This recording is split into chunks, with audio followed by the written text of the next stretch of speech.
Under the volcano. The year 1994.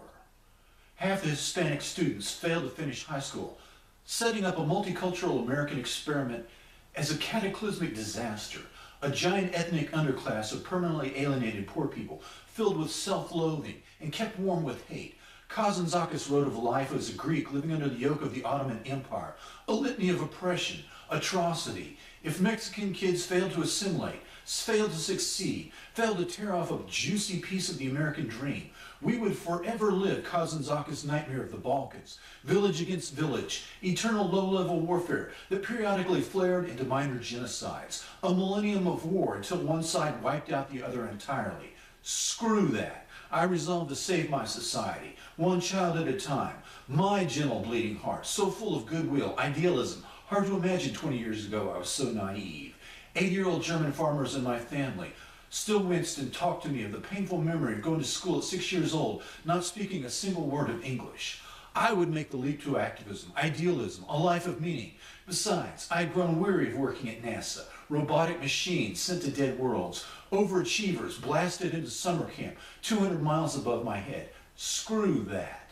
The glory days were long gone. Filling out everything in triplicate, living the life of the soulless bureaucrat in the bowels of a corporate government hegemonic fraud machine was starting to eat away at my soul.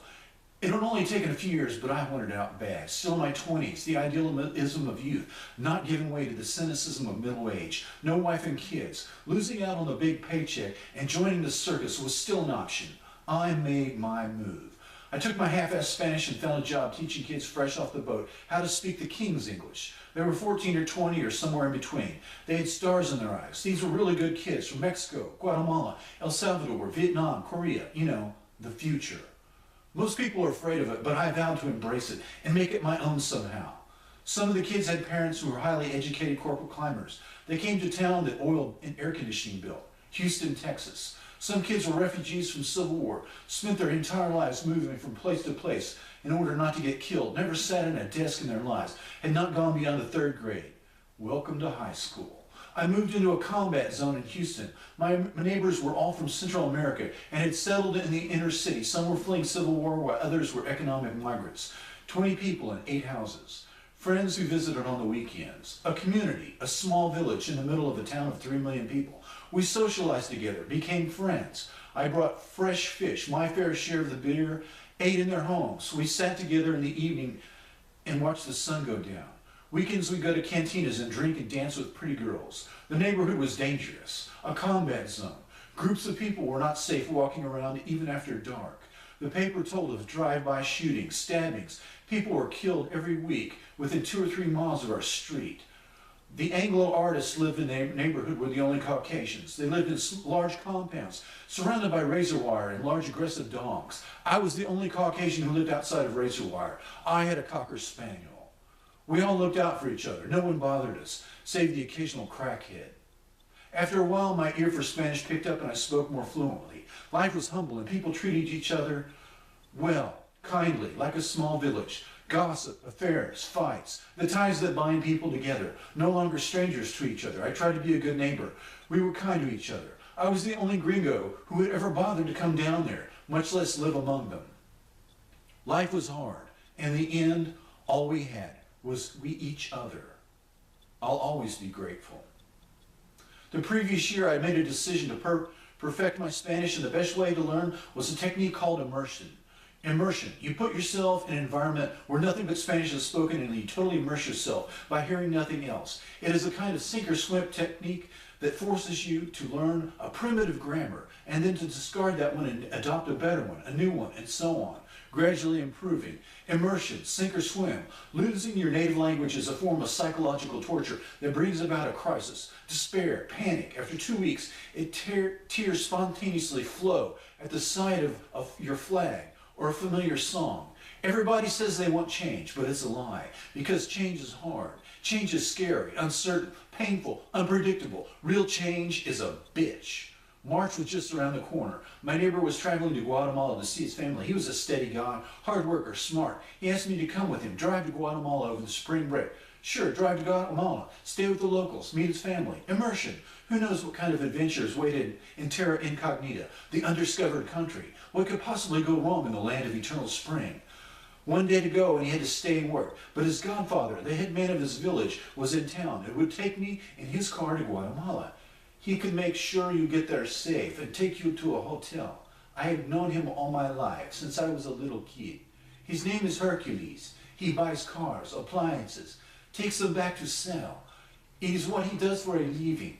The cars he buys and takes back, does a little work, fixes them, sells them. He has money to live on 3-4 months. Then he does it again and again. I was anxious to change my situation, my state of mind. Change your location, change your reality, change your life. Love to travel. It can literally knock you out of your complacency. We settle into a routine, comfortable sameness. It doesn't challenge us. We drive the same route to work, meet the same people, sing the same platitudes, over and over again, the same words. Well-worn paths of our lives turn into a rut, rats in a maze. We lose all spontaneity, originality. Life should be an adventure, but it rarely is. I agreed to drive with a stranger for 1,200 miles to a country I'd never been to before, in a place where I didn't speak the language, really, and knew next to nothing about. It would be as far from my world as I could get. My friend's godfather was a man of few words. He was stocky and solid, 5'9", and he walked with a pronounced limp from a profound injury to his right calf and his left bicep. The left arm was damaged, and it hung uselessly. It seemed to hang suspended in air in some curved position in front of his chest. He wore a brown jacket, blue jeans, and boots. His locomotion was such that he moved from left to right as he moved forward, a modern-day Captain Ahab. I would try not to be the white whale. He immediately said it had been a motorcycle accident, but in reality it had been 2 shotgun blasts. Occupational hazard. I helped him secure his load of goods and consumer. I helped him secure his load of consumer goods in a light blue Chevy Suburban, towing a small tan Toyota pickup truck. Both vehicles were completely loaded down with bicycles, clothes, appliances, consumer goods. He was a gruff man of few words, and I didn't ask him any questions. He seemed shy, deferential, fearful in unfamiliar surroundings, a fish out of water. We piled into the car and headed out on the Houston freeway, south toward the Mexican border. He drove like a little old lady, and I asked him if he wanted me to drive, but he made it clear in his poor English he would do all the driving.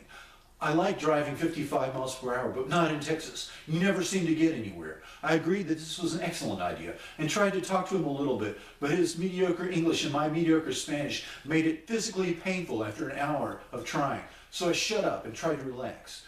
We seemed to bring out the worst in each other. He was very defensive, and I tried to build a false camaraderie, a false happiness. He reminded me of a Guatemalan Archie Bunker. He was very jingoistic, dogmatic in his attitude. Everything American was crap. Everything Guatemalan was good. I was trying to find some common ground with him, but I wound up in opposition.